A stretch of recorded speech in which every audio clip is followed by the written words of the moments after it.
The National Weather Service in Cleveland has issued a severe thunderstorm warning for southern Knox until 7:30 p.m. At 7:05 p.m., National Weather Service Doppler radar indicated a severe thunderstorm capable of producing damaging winds in excess of 60 miles an hour. This storm was located near Centerburg and moving east at 35 miles an hour. Locations impacted include Mount Vernon, Gambier. This is a dangerous storm. Seek shelter inside now and stay away from windows.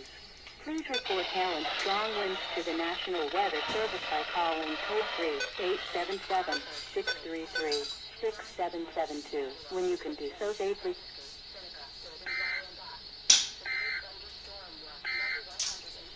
The National Weather